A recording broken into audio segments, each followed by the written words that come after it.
I'll get started. A bit about me. I'm Rob Scullin. I've been with Adaptavist for about 3 years now as a senior DevOps consultant.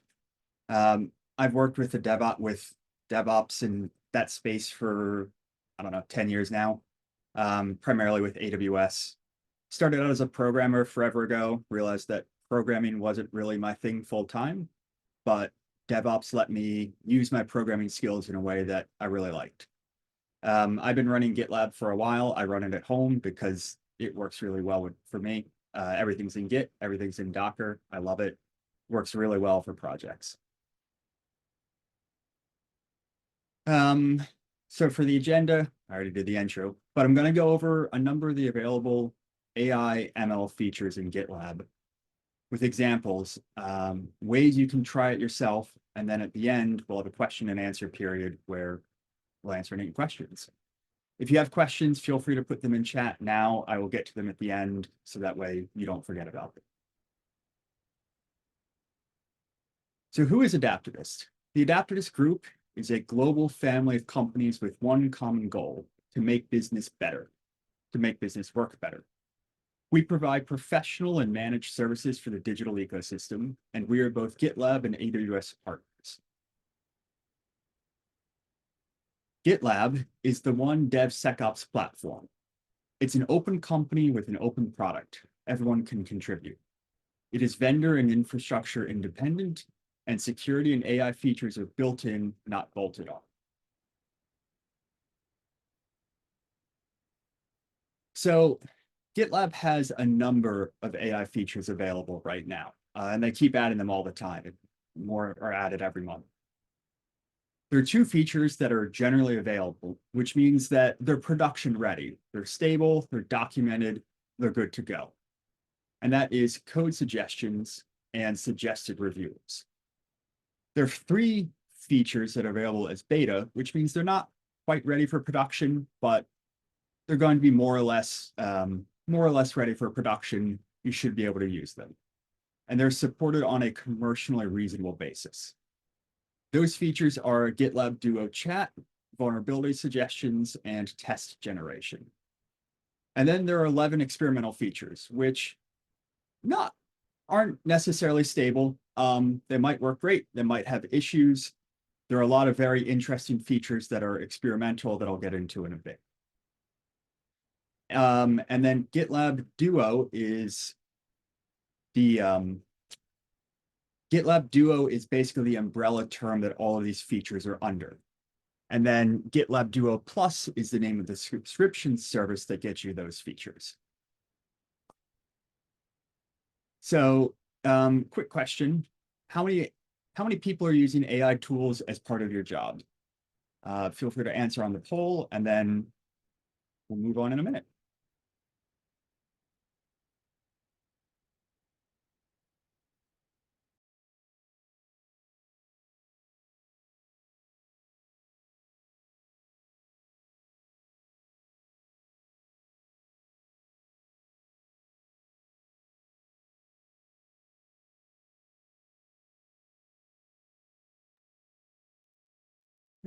Half of you said 2 or more, third said 1, and the last person said none. All right. Cool, thank you. And another question, what is your role?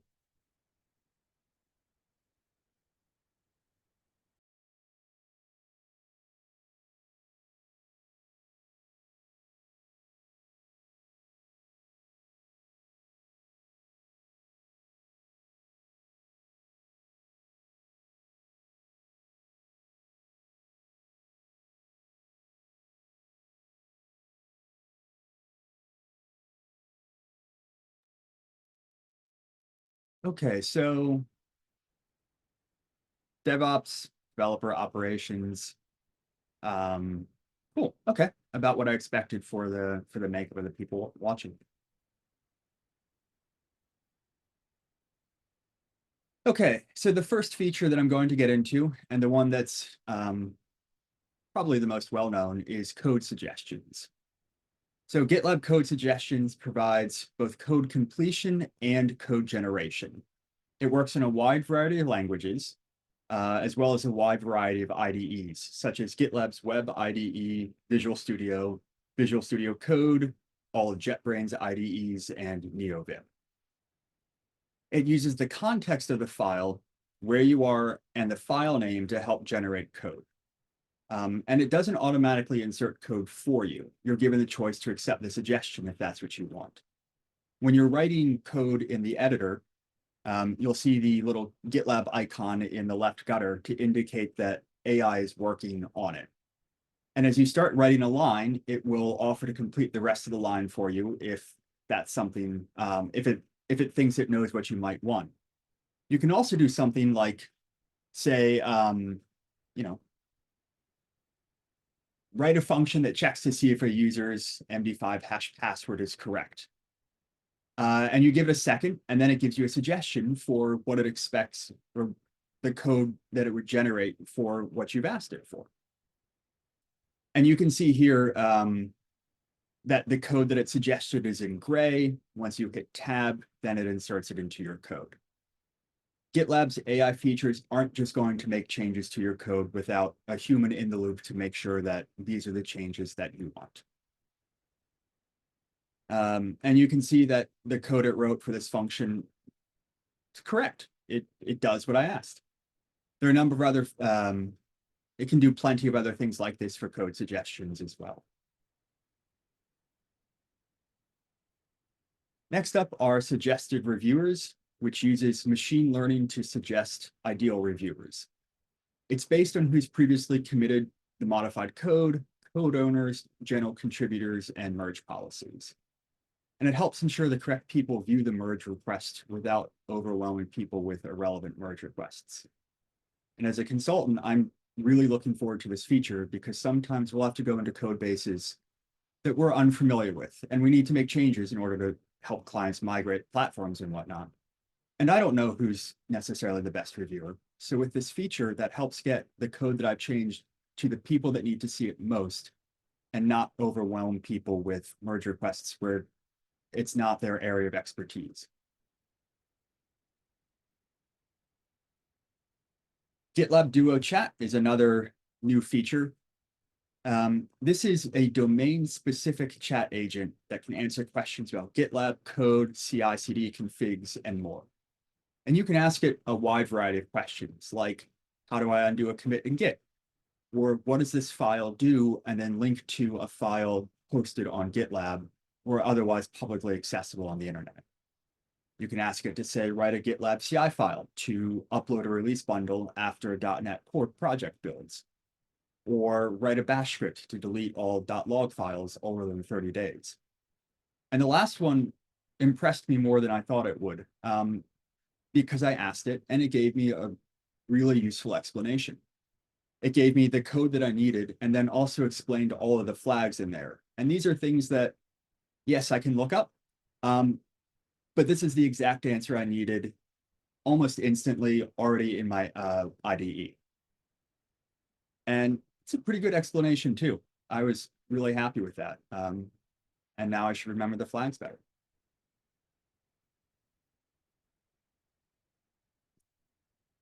Vulnerability summary is also a beta feature, and it summarizes individual SAST findings. It includes information about the vulnerability, how it can be exploited, and how it can be remediated. It provides more context for an issue to help determine real-world impact. So you can determine, is this something that, yes, this is something that needs to be fixed now, or it's potentially an issue, or it's good to be aware of, but not high priority.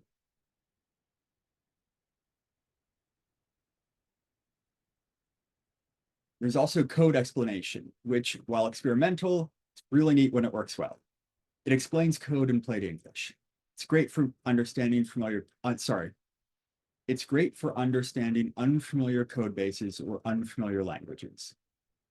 Ideally, code would be well documented. In reality, that doesn't always happen. And the next bit of code is code that I wrote, so I'm calling myself out on this. A year and change ago, I wrote some code exactly as you see it. And at the time, I'm sure I thought, I'm going to remember what this does. I don't need to write a comment. I'll just, figure it out later. pull it up a year later. I understand at a high level what it does, but the actual details of what I wrote, no longer, I don't remember anymore. So I asked GitLab to explain it, and it gave me a really good explanation. It explained what the function does, why I have the now.ticks less than 10, because that means it's uninitialized. And I'm sure I knew that a year ago, forgotten it when I looked at it most recently. And then it explained the fairly complicated chain of expressions I have to determine if a shift starts within 15 minutes, plus or minus 15 minutes of the date time. It did a great job with that. I added comments to the code so that next time I actually know what I'm doing with that.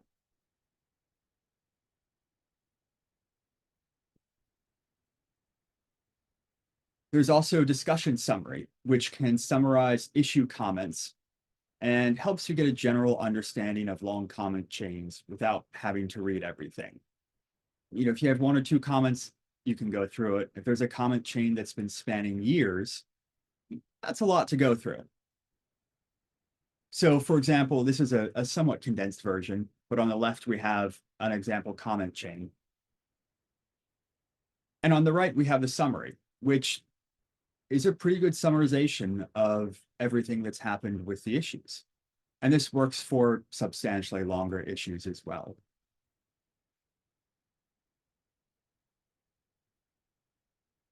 There is test generation available as well. It's available in both merge requests and the web code editor. It helps with boilerplate testing as well as enumerating conditions. It's not going to replace the need for a skilled developer to write test cases, but it does help devs focus on more detailed test cases.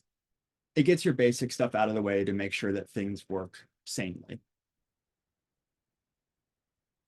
There's also merge request template population, which fills out a merge request template based on the files and contents that have changed. So you can see on the left, there's a commit that adds a function to get user data, which gets data from a SQLite database, and another one that prints password, which we'll get to in a minute because that's an issue. And then it generates a merge request for you. Sorry, merge request description for you with what's changed and pretty decent job of explaining the functions. You can see that for the print password, it realizes that that's a function to print credentials.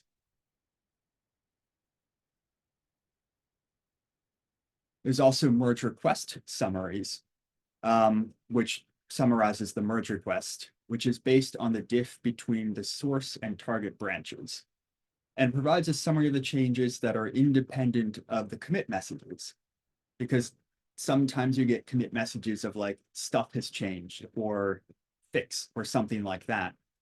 And that's not super helpful. I've done that more than once. And with this, you get a summary based on what's actually changed, not necessarily what the developer's written. So you can see code adds a new function, get user data, which retrieves user data from a database. It also has additionally a new function, print password is added, and which prints 3 hard-coded strings that appear to be keys or secrets. It's important to note that printing sensitive information in plain text is a security risk. So it does recognize as well that there are hard-coded credentials and that might be an issue. Root cause analysis is another feature that helps you determine why a CI/CD job failed without needing to dig through log files. And it'll also suggest a fix if it can determine one. And this is pretty nifty. So in this example, I have 2 curl commands that run. And I know that curl will exit with a non-zero code if certain things fail. But a new developer or a developer who's unfamiliar might not. So in this case, I ran this example with 2 curls, one with a valid host name and one with an invalid host name. And it failed on the second one because that gave me a non-zero return code.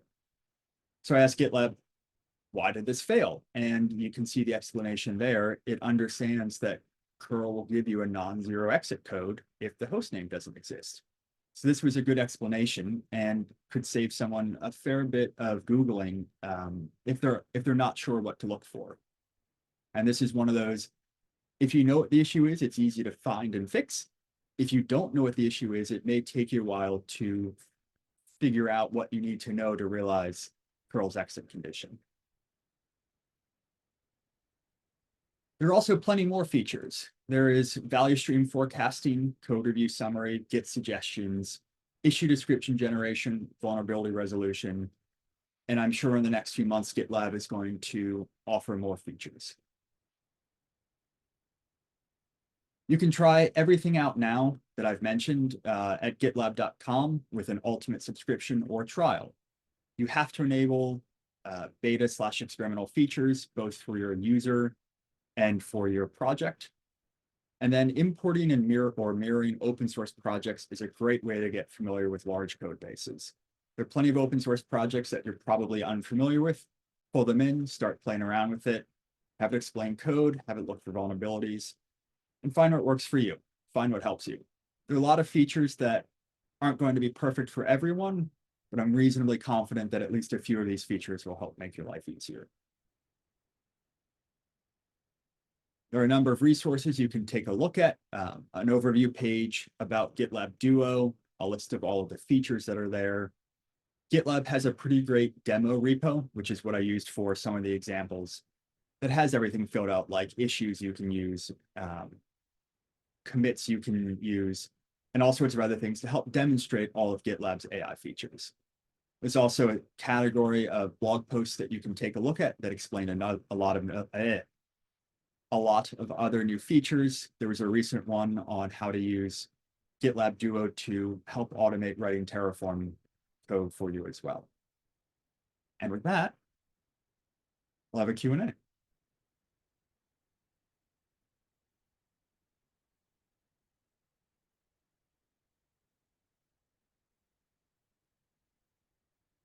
If you have any questions, feel free to put it in chat. If not, figure something out.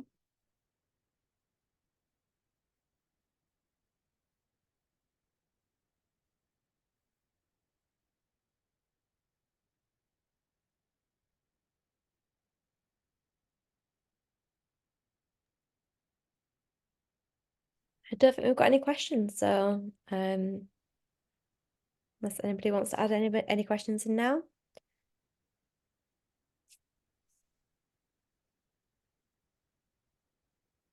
I think that's it, Rob. So thank you for going through that. And thank you for everyone who has attended the webinar. The recording will be sent out after. Oh, hang on, we may have one question coming through.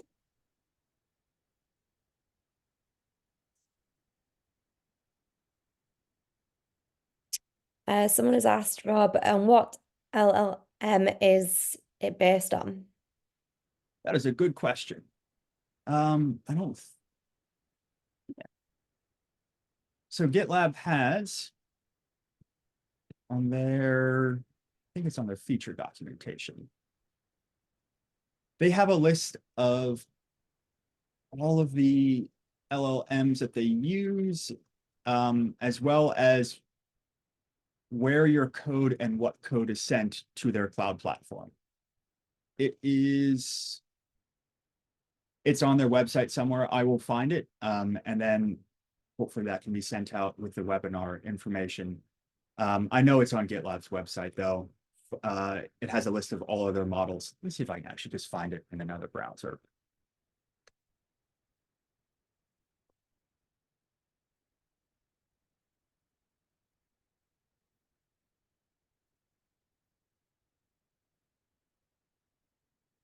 Oh, it's on the page I was looking at as it goes. Just to follow up questions that Rob is, someone's asked, can we use our own LLMs? At the moment, no. Everything has to be done through GitLab and their cloud-hosted LLMs. So this is a list of all the language models that GitLab is using. It is on one of the pages that I've linked from the additional resources.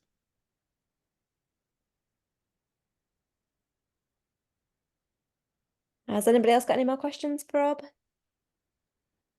Hey Rob, there's another question about can we opt in for these features, or are these features automatically available for us once we have GitLab installed? You have to opt in to all of these features. So none of your code leaves your control until you opt in for both your instance and the project. And in the case of GitLab.com, the user also has to opt in. So full opt-in for everything. Nothing is just automatically going to be sent off somewhere. All right, awesome. Thank you. Great. I think we've got no more questions now. So like I said, the recording will be sent out after, so you can rewatch it or share it with colleagues. And thanks again, Rob, for doing this and everyone for attending. Thank you very much. Thanks, Thanks all.